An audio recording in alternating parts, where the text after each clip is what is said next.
Hello and welcome to another episode on Dirty Saxophone Gaming. Today I'm going to be putting out my Rise review in 2022.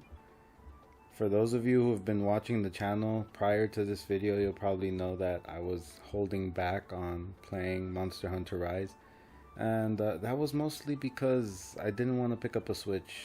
And even now that I have picked up a Switch and started playing Monster Hunter Rise, I still have a lot of the reasons why I didn't want to pick it up because of the Switch are just, popping up. But this review is actually going to be in relation to the gameplay, in regards to the gameplay on Monster Hunter Rise. Although I might make a video in the future reviewing how I feel about it on the Switch in comparison to how I felt about World on the Xbox One X. And could be something interesting to listen to for some of you, or who knows. Anyway, we'll see how that video does. But for now, this is my Monster Hunter Rise gameplay review, and well, strap in. Originally I was going to structure this video in such a way where it would be a list of the good things and the bad things in Monster Hunter Rise, but the more I thought about it, the more I realized that a lot of the good and bad things in the game are actually entwined. So instead, I decided to do it in sections like structure, weapons, and monsters and all of that. So on top of that, I would also like to point out something that I think is quite important. My perspective on the Monster Hunter franchise is entirely shaped by my experience in World. That's the first Monster Hunter game I ever played, and up until I started playing Rise, it was also the only game I had ever played.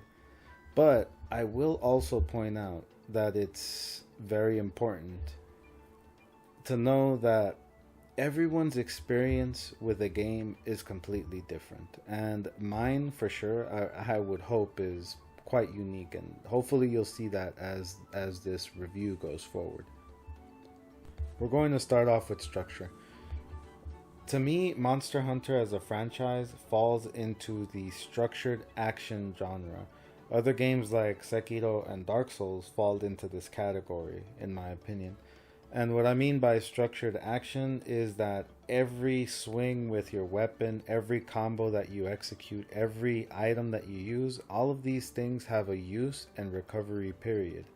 And all of these things in relation to your enemy's movements and attacks creates ultimately a structured action experience. Basically a puzzle to be solved in motion.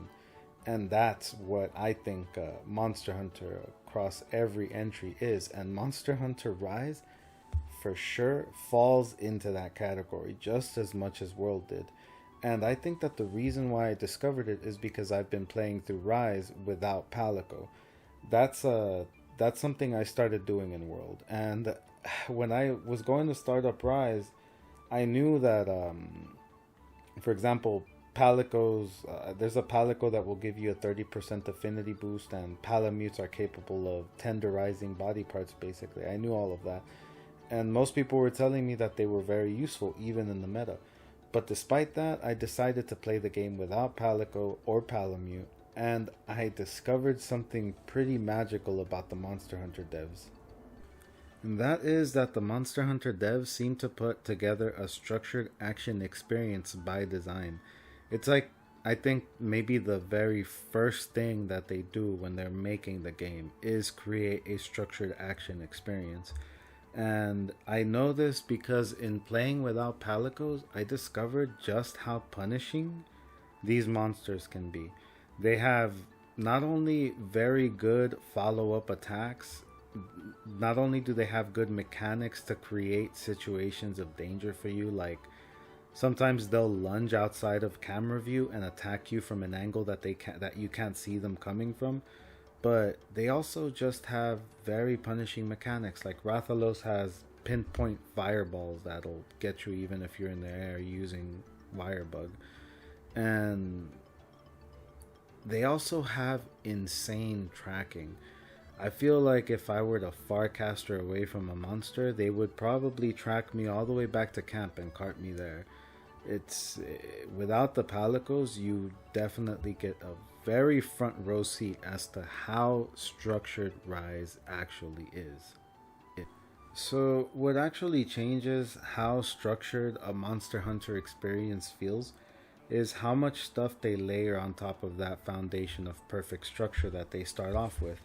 And in the case of Rise, they definitely layered a lot on top of it, starting with two Palicos. So, in the case of Rise, not only do you get more Palicos, just if you're playing solo, you get two, but you also get more in four-player mode. You get at least one in four-player mode. So that means you have 8 entities out there dealing with one monster. And not only in solo play, for example, these Palicos are and Palamutes are capable of flashing, trapping, bombing, staggering, tenderizing, giving you affinity, and all number of things. So when you put all of those things on top of that structured action experience, there's just no way that you can avoid pulling away from that structured action experience. And that's not even including things like wyvern riding or paratoads or fire blights, blights in general, and all of those things, and puppet spiders. There's just no way you can avoid pulling away from that structured action experience. And at that point in time, it's entirely the player's prerogative either to stay there or go away from it. And in my case, it was just in my nature not to experience with the game with Palicos, and because of that, I ended up experiencing a perfectly structured action game that was challenging, engaging, and very fun. And so in regards to how I feel about Rise in terms of how structured the game is, I would say it's just as structured as World. The only difference is that the default mode that you do in Rise is not as structured. In World, you started off with one Palico. In Rise, you start off with two. And that, just right out of the gate, you have much less structure. And if you decide to keep it that way, then of course you're going to experience a much less structured experience. Especially if you're one of those people who doesn't mind taking 25 to 30 minutes per hunt, because at that point, Monster Hunter is little more than a time commitment. And with Palico and Wirebug in the mix, then yeah, you have a faster action game and overall a less structured experience. But in my experience, I saw some very interesting things, even from monsters like Tobi Kadachi. They felt very structured. There was a dance when I fought those monsters, and dance is probably a word that you guys hear thrown about in the community pretty often, but basically the dance is when you find the rhythm between your attacks and your actions in general and the monsters. And when you find that rhythm, then you've achieved the dance. And I think that's pretty much one of the most enjoyable things in the Monster Hunter franchise, and there were a lot of instances of that for me in Rise that to this day I'm still enjoying, most notably with the apexes, but I'll get into the apexes in the future. So the next thing that we're going to get into is how the weapons feel. So I'm a person, proudly by the way, who only plays one weapon, and I don't plan to ever change that. I plan to go throughout my entire Monster Hunter journey across all the entries playing only one weapon, and that's going to be the Switch Axe. So in Monster Hunter World, I have something like 8,000 hunts with the Switch Axe, and the next most used weapon comes in at a grand total of 22 completed hunts, something like that, 22 to 24, and that would be with the Greatsword. So above and beyond, I am a Switch Axe main, and I plan to keep it that way. So my perspective, or I guess my experience of the weapons in Rise is narrowed down to just one weapon, and that's probably where I'm gonna keep it. I doubt I'll play any other weapons in Rise, but I can talk about the Switch Axe for days. And one thing for sure that I've noticed in the jump from World to Rise is that the Switch axe is very much so more versatile than it was in World. In World, I would say that the Switch axe was a forward motion weapon. You basically aim it in the direction you want to go, and you can either roll or morph into axe mode in that direction, in that general direction, diagonally or forward. In Rise, you can do some crazy stuff with it. Like if I'm in sword mode and I roll forward, I can axe morph completely in the opposite direction. And that's if I don't want to go diagonally anyway. It's the range of motion on the Switch axe in Rise is insane. Probably honestly a little too much. It felt more, there was more artistry in the way you had to learn the Switch axe in World. It was more stringent and therefore more satisfying once you mastered it. But that's not to say that I'm not enjoying the Switch axe in Rise. There's a lot to enjoy because even though it gives you a wider range of motion, I can't tell you that I had an easier time because of it. And the reason why is because I've had to learn all of these new ranges of motion that I have at my disposal before I can start using them. It's like I have to practice them, put them in my kit, and then start using them. So in a way, it still has been pretty challenging, and definitely the Switch axe still feels structured in different ways too. It looks like they tweaked it to make it more receptive to rapid morph, and even that creates some very interesting learning curves. I think at this point in time, it's pretty important to mention that a lot of how we as players feel towards new content is heavily dictated by what we have become used to in previous entries. And in the case of the Switch axe, for me, from World to Rise, when I discovered that certain attacks were different, specifically the ones after a morph, like from a sword morph into axe morph, like when you do that, you do 2 swings with the axe instead of 1, and it takes up more time. When I discovered that, I was displeased, but at that point I still hadn't really discovered the power of rapid morph, I mean. And because of that, initially I was displeased with some of the changes, and it takes a little bit of awareness to realize that it's a bias and that it's possible to move ahead despite that, you know? So if more people can do that, well, Rise is just another Monster Hunter experience, and for me it has been, and it's been something that I've had a lot of fun with, and I am still at this point in time having fun with as well. In regards to the Switch skills, there's also been some back and forth, I guess, in my head. But there's an attack, the compressed finishing discharge, which basically replaces the ZSD. When I discovered it, I was ecstatic because, in all honesty, as much as I love the ZSD, I became quite displeased with it in World because a lot of people were just spamming it for damage. I mean, at some point in time, there were people making guides as to how to spam ZSD on Fatalis for an easy mode hunt, basically, and that to me was unfortunate. Well, maybe not unfortunate in the sense that I hate the fact that people are doing that, but to me it just takes away a little bit from the weapon when you can spam something and get results. That's just, to me, an unfortunate thing to happen with a weapon. And when I saw that there was an alternative to it, something that did not latch me onto the monster especially, I was thrilled. Once you get to the Apex emergency quests in Rise, ZSD becomes a very likely death sentence, especially because you don't get knocked off after a hit. You get hyper armor when you're using ZSD, and because I don't gather spirit birds, and I'll get into that in the future,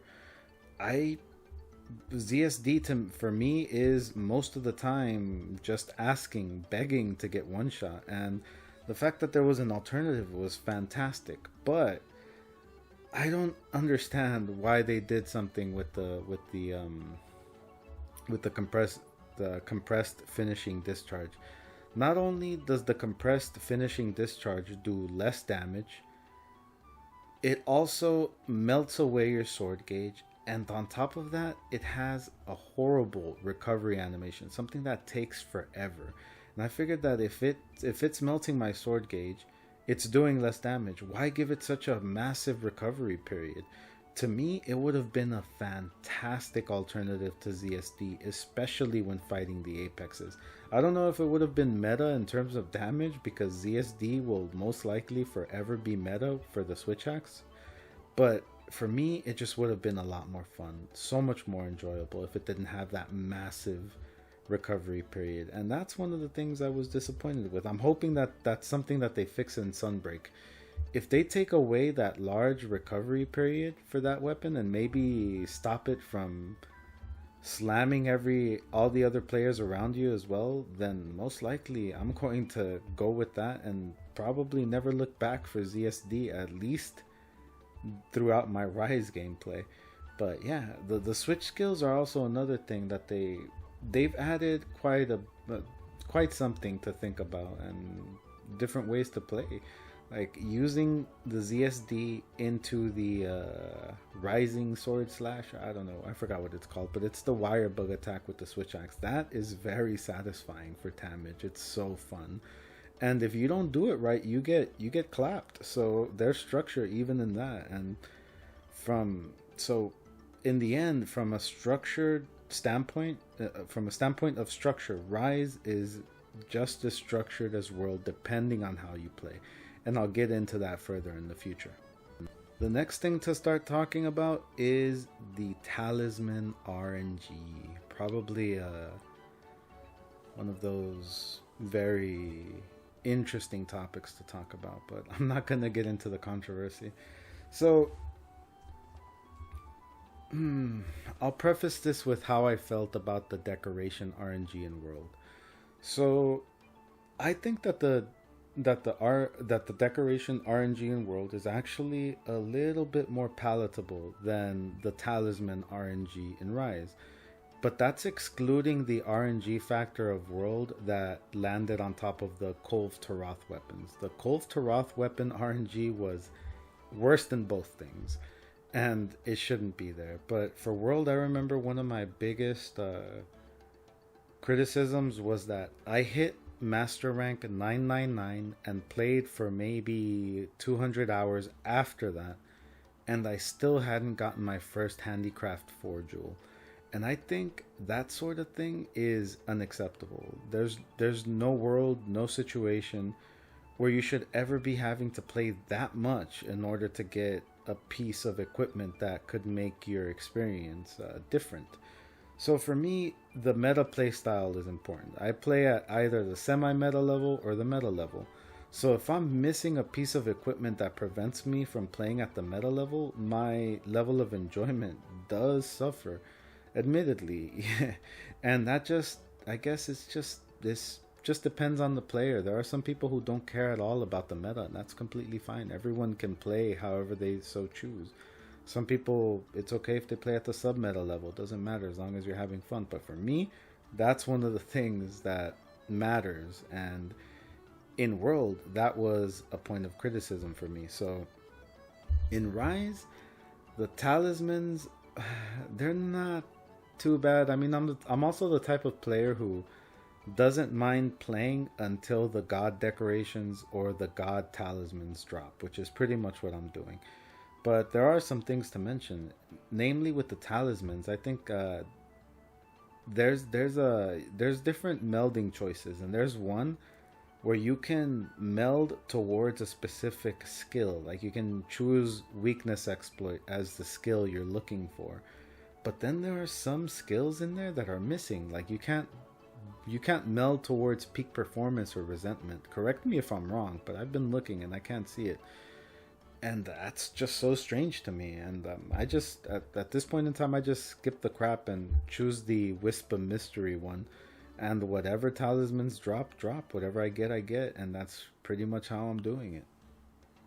Another thing that I found particularly strange is that you can pick up some talismans that have completely contradictory skills on them. and it's unfortunate that these talismans are taking up some of the RNG.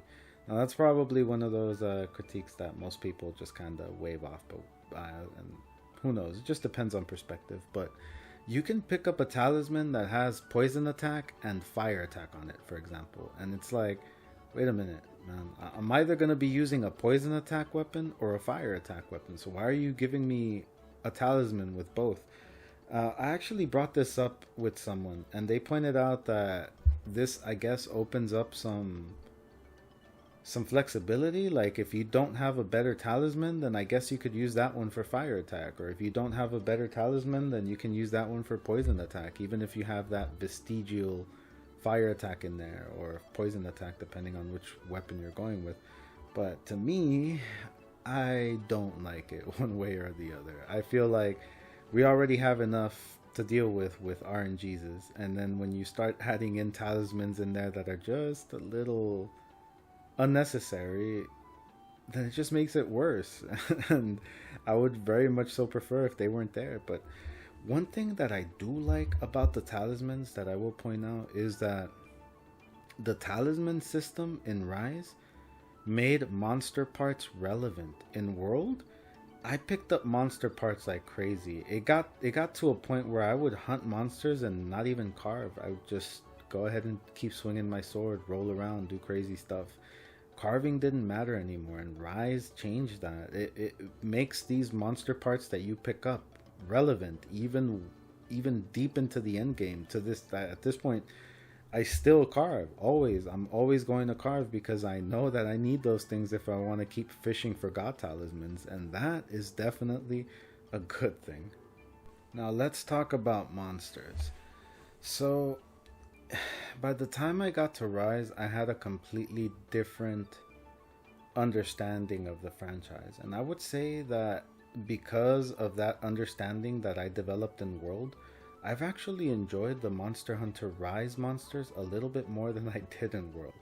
And that's not to say that the Monster Hunter Rise monsters are better, it's just that I'm enjoying them differently. I really wish I could just wipe my slate clean and go back and play Monster Hunter World for the first time and enjoy those monsters with this newfound perspective that I have. But in Rise, I see a lot more of that same structure I was talking about before. These monsters are well built, they're well presented, and there's just a lot of very interesting things about them. For example, maybe it's always the early game niche monsters that they add that kind of blow you away, I think. For example, in Rise, it would be Tetranodon and what's it called again? Bishaten. I love Bishaten. So one of the reasons why I love Bishaten, and this is an example of other monsters in Rise as well, is that Bishaten is actually a very rewarding fight. It's not hard because it's early game, but it is rewarding. And then again, I can't say, I feel like my last statement there just now kind of misrepresents.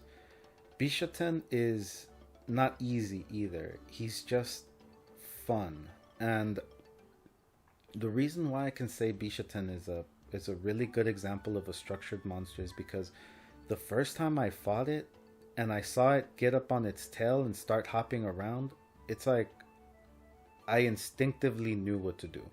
I thought to myself, if I hit that thing on the tail while it's up on its tail, I'm going to get a knockdown. So I started attacking its tail, and lo and behold, I got my knockdown. And it was one of the most satisfying monster experiences in World. And then on top of in Rise. And then on top of everything, it just had some very interesting, well-structured attacks. Like, that were not only threatening, but also very amusing to look at. Like, there's an attack where it'll do like a drive-by fruit throw at you. It'll go up on its tail, just run by you and lift its arms over its head to like distract you while it tosses a fruit at your face, and I can't get over that. Anytime I see Bishaten doing that, I'm just endlessly amused, and in that way it's an example of how well the monsters in Rise are structured. There's also Gosharag. Gosharag is probably one of my, I think he might be.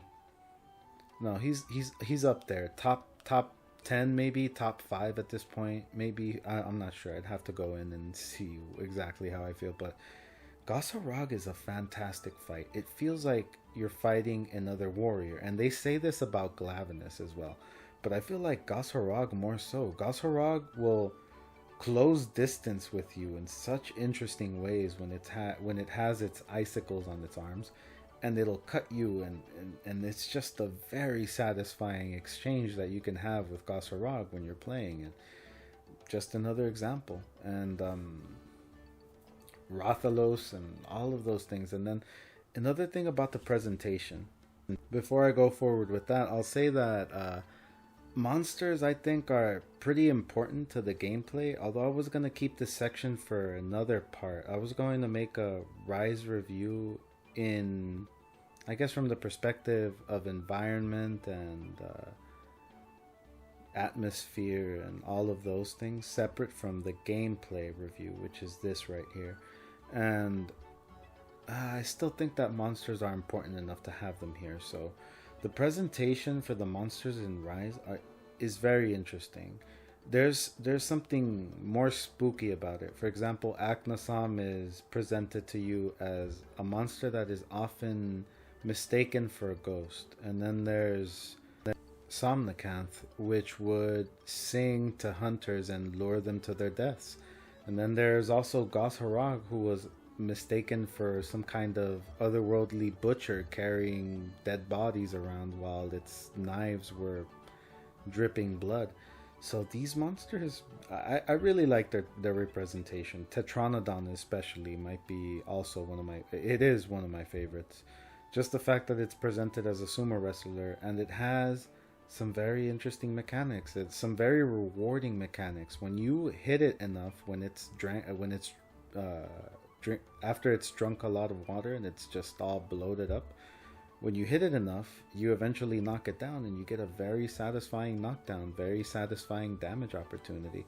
And those are my favorite types of monster. That's why I love the Wrathcastes so much, because when you learn to bonk them on the head while they're in the air, they always reward you with a long knockdown, and you get to just put in damage. And there's a lot of examples of that in Rise. These are all things that I enjoyed World for, and they're definitely present here. The same reasons to enjoy World are still present in Rise. So let's get into content. One of the prevalent criticisms that the community has for Rise is that the event quests don't give you too much, and to be honest, I don't really care. I've gotten quite a bit enough out of Rise, and I'm still not done yet. I'm still practicing my Apex emergencies, and I'm still, for the foreseeable future, going to be doing that for quite some time. I don't really care about the event quests. But one of the criticisms that I do agree with is the lack of meta shakeups. I think that the meta shakeups that took place in World really did play a strong part in how much I enjoyed the game. And that much did not happen in Rise. In Rise, there were very few meta changes. But one thing I will mention that I do enjoy about Rise is that they kept armor pieces from regular wyverns and monsters relevant even in the endgame. Like Almudron's helmet is very endgame. Anjanath's arms and coil are viable alternatives. And then there's the hunter's legs, which I think is like one of the first sets you get available to you in high rank in Rise. Those are still meta. People speedrun with those things, and I think that's good. If I'm glad that they didn't override a bunch of monster parts or monster armor pieces with just Elder Dragon from top to bottom. And if they had added Apex monster parts or Apex monster armors, then in that case we probably would have ended up with mixes of Valstrax and Apex monsters. Although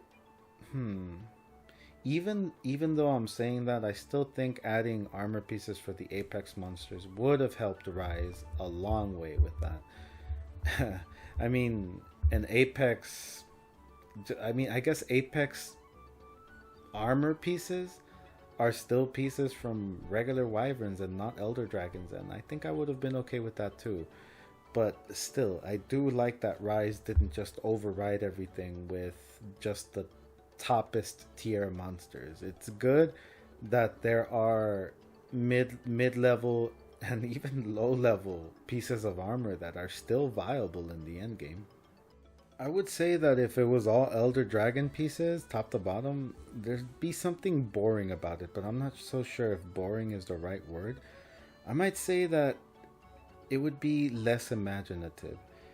And that's, yeah, I just, it's good that you're actually out there wearing monster pieces to get by than all the time Elder Dragons. It feels a little better for me. At least from even from a lore perspective, and I'm not too much of a lore hound in any way, but I like the idea that most hunters would not have, I think, Elder Dragon pieces just lying around everywhere, and just the fact that these regular monster armor pieces are useful to you is good. It's very good, and that's and one of the things that I did like about Rise, and one of the things that I'm still enjoying about it. Although I will say that why did they not add more Apex monsters? I mean, who wouldn't want an Apex Gosharag, you know? Or even an Apex Tetranodon would be interesting. Arzuros was a surprise to me. He's probably my my soft spot monster in Rise. I had never fought an Arzuros before, and when I hit Apex Arzuros Emergency, my whole world got turned upside down. And that monster was a lot of fun, and I'm surprised that there aren't any more. I mean, I'm enjoying the end game from the Apex Emergency standpoint, but in my opinion there should be more. But this is a perfect segue into the end game of Monster Hunter Rise, which is pretty much comprised of the Apex Emergencies. So when I was getting ready to make this video, my opinion on the Apex Emergency quests was that the only reason that they're hard is because they are cascading waterfalls of one-shots. Anytime I go after them, I'm constantly getting one-shot. And the reason why is because I'm not going after the spirit birds. From my standpoint, I do enough hunting preparation. I pop a might seed, toss some demon powder, take a mega demon drug, and sometimes I'll sharpen for protective polish. When I go into a hunt, I want to get into the hunt. If I want to do something other than hunting, like exploration of the map or fishing, which I do a lot, by the way. I do a lot of fishing in the lava caverns for the brocada fish. That thing gives you a lot of research points. So I go after that. If I want to do that, I'm going to go on an expedition to go do something different than hunting. And I'll do a little bit of hunting preparation outside, or sometimes even in the hunt occasionally. But there's a limit, and after doing all of those things, I don't want to go gather spirit birds, which is basically a time commitment for health boost and stamina boost. And to me, that hit a pretty bad spot. But I've also come to realize that Arch-Tempered Velkhana is my favorite endgame monster in the world. But by the time I was fighting Velkhana, Arch-Tempered Velkhana in world, I already had Fatalis gear.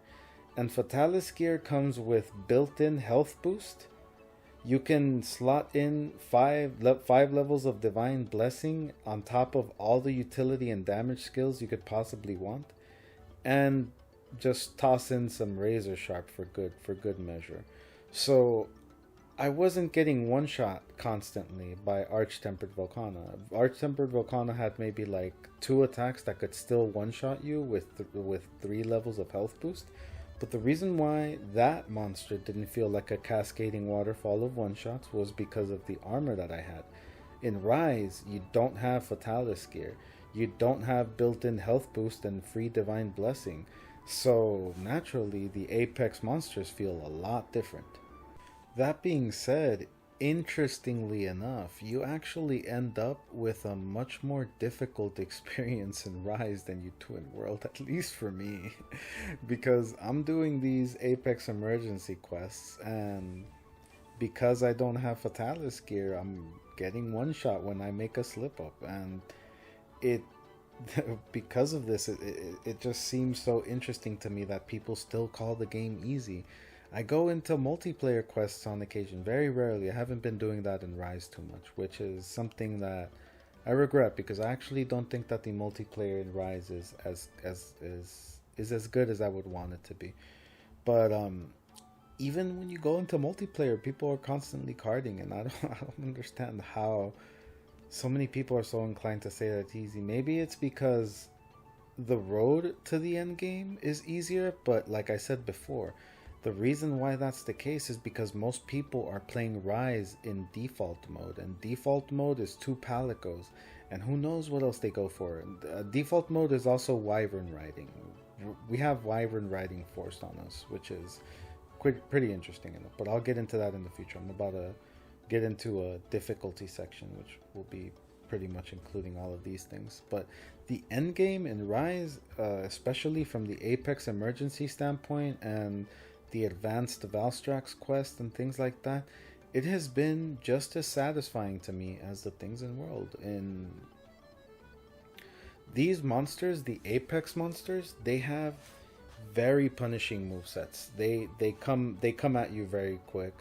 They combo you to death, and if you're not careful, you get tagged. So just the fact that they're already well structured, to me, justifies just making them hit harder.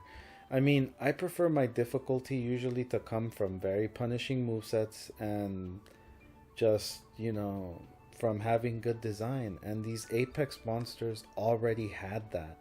So I don't see a need to have given them different movesets or made them different because they already had very interesting movesets. At least for me, because I'm playing without Palico. If you're not playing without Palico, then it's gonna be more of the same. It's just that they hurt more, but it's just up to the way. It all depends on the way you play, and in some ways, Rise did something that World didn't because for example, in World, from Vanilla World to Iceborne, there were some fights that were just kind of left behind, and I thought that was pretty tragic in some ways. For example, there was Behemoth and Arch-Tempered Xeno'jiiva. I can't wrap my head around the idea that these two monsters did not get Master Rank versions. Like, a lot of people actually started playing World by the time Iceborne had been finished. It had its updates already finished. So a lot of these new players ended up either skipping the Arch-Tempereds to reach Master Rank, or they ended up experiencing the Arch-Tempereds and the Behemoth quests once after they had obtained Master Rank armor and weapons. And that wasn't good at all. Like, it was horrible. It was a waste. It was honestly a waste of resources. Simply giving them Master Rank versions, making them do more damage, would have been a good way to enrich the end game in Iceborne. And in Rise, the fact that they didn't just trash their Apexes and give them new versions and do whatever goes in the opposite direction. It went against the grain in that regard. And it was good because these Apex monsters have good movesets, like I said, they have good design, and giving them more damage was actually a way of making sure that they did not go to waste. So the Apex emergency quests, in my opinion, they get as much praise out of me as the endgame monsters in World. They can be very fun. Well, maybe that's a little much, to be honest, because Alatreon, Fatalis, and Arch-Tempered Volcana, they were quite something. But there's something really good about these Apex emergencies. They're enjoyable, they're fun, they're well structured, and they deserved endgame versions of themselves, and that's what we got. So the next section is how easy Rise is. This is probably one of the biggest points of contention in the community, and I'm going to preface this one by saying that I'm a person who enjoys challenge. A big part of the reason why I played so much in World was because there were challenging quests. But I will also point out that ever since my experience in World, I've come to meet other members of the community who enjoy the game for different reasons.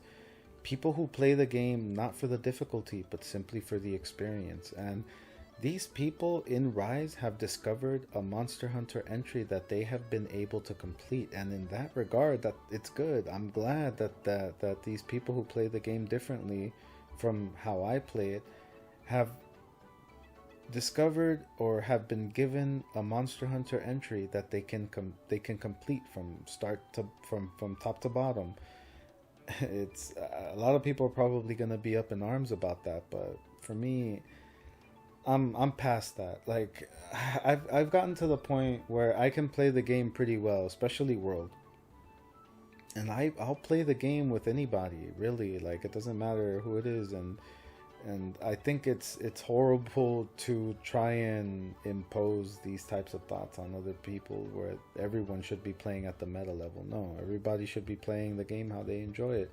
And for the people who play the game at a certain level or at a certain or have that game style where they prefer to just kind of cruise through things, that's okay. I'm glad that they enjoyed the game, that they enjoyed the entirety of the game. Now, that's not to say, though, that Monster Hunter Rise cannot be as difficult as World. So like I was saying before, Rise is less structured because the default pulls you further and further away from that perfect foundation of structure that every Monster Hunter game has. So Monster Hunter World started you with one Palico. Monster Hunter Rise started you with two Palicos. Not only did they start you with two Palicos, but they also gave you two Palicos or either variation of a Palico and a Palamute that are stronger than the ones in World. So default Rise, when you play Rise the way it's presented to you in the beginning, it is undoubtedly easier than World. But it baffles me, honestly, how so many people can't be screwed to modify the games to better fit their preferences.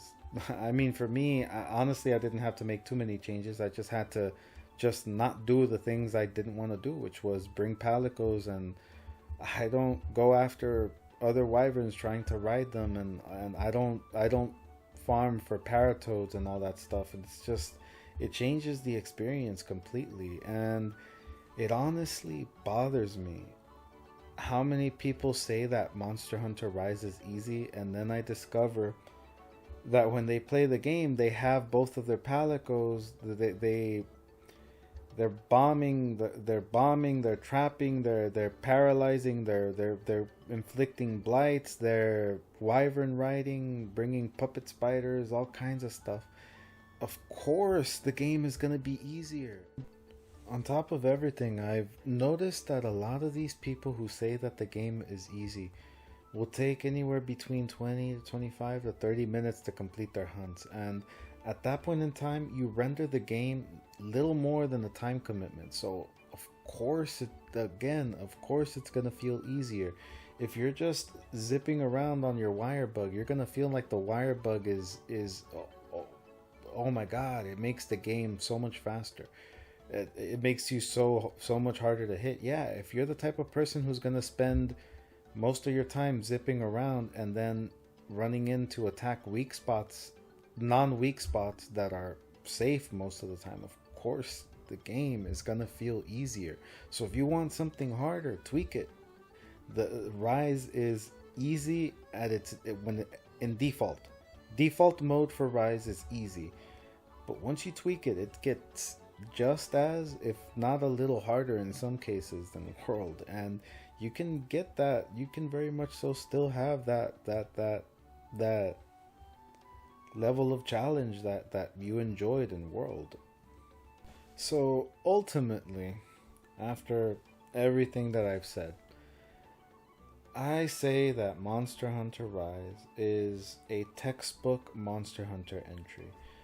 The one thing that sets it apart from the other games is that the default mode is much easier for people to get through. All it takes is a little bit of tweaking, but it actually works against Rise that most people can't be screwed to change up or to customize their own experience so that they have a different so that they experience the game differently. Most people are probably playing this game exactly like how it was presented to them in the beginning, and they're basing all of their criticisms on that, and that is narrow-minded in the end. It paints a very incomplete picture of the game. So with that being said, that's how I feel about Rise. It is a textbook Monster Hunter entry. Not as good as World. Okay, I'll take that back. I'm just I'm a World baby, and I love World more than anything.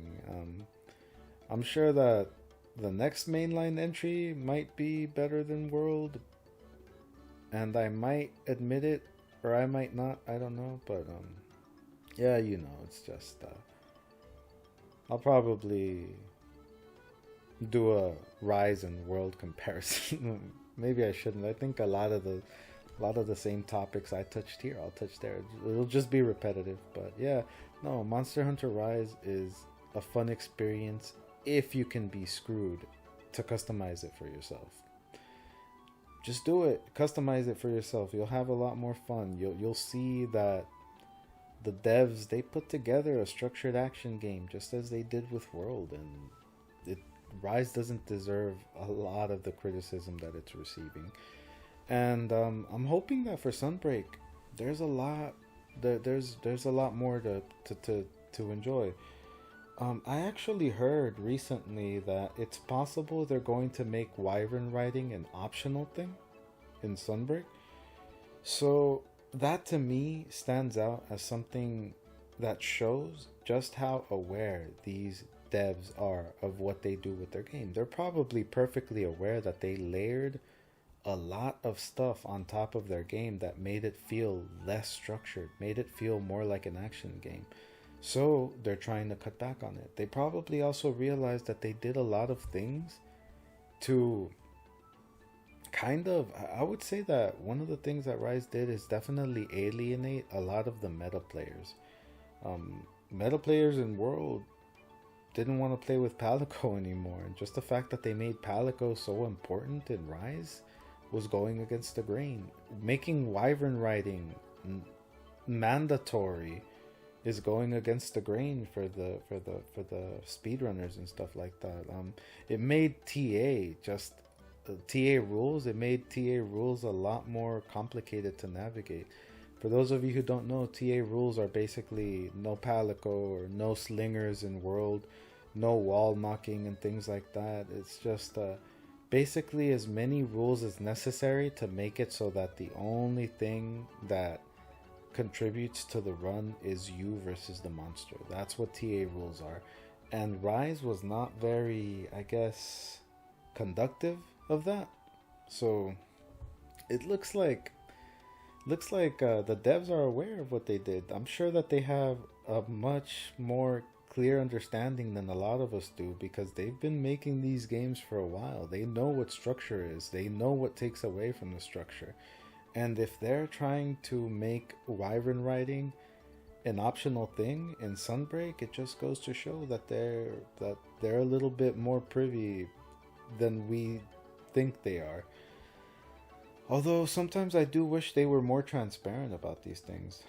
Maybe they just know that it's kind of pointless. It's like, honestly, I hope that the Monster Hunter devs never forget that they're not going to please everyone, and they keep playing free-spirited, because the free spirit that they put into all of these entries are a big part of why they have been so good. And maybe that's why they don't sit down and talk us through everything, because it just doesn't matter. It's just, all that matters is what they put out, and then people will enjoy it or people won't, and who knows. But I guess at that point it just kind of falls on us to understand exactly what Monster Hunter is as a franchise. And I think that the more people who do that, the more open the point of views will be, less narrow-mindedness abound, etc. And yeah. So, that being said, Monster Hunter Rise, good. Monster Hunter Rise, good. It good. Still want some things to get changed for Sunbreak. Got high hopes. I definitely don't want them to cancel Sunbreak and focus on Monster Hunter 6 or Monster Hunter World 2, which is my preference. It should be Monster Hunter World 2. I don't care what anybody says. Yeah, so hope you enjoyed the review. Hope there were some very interesting topics to discuss, and most likely there's gonna be something I missed out. This is my second recording. Remember, the comments are always open. I'm still a small channel, so I'm obsessing over my comment section, just hoping to get, at least 5. So if there are some things you want to talk about, feel free to comment. Chance, almost 100% for sure, I'll respond, because, well, I don't have too many videos up to keep count of, and I'll be there. So hopefully some people will have some interesting things to say. I love hearing opposing reasons to everything, and yeah. Alright, well, have a good one. Just remember to have fun. Times are hard these days. And just remember to make life simple every now and then. Listen to podcasts, play video games. Stay healthy mentally and physically. Alright guys, take care. Hope to see you on the next one.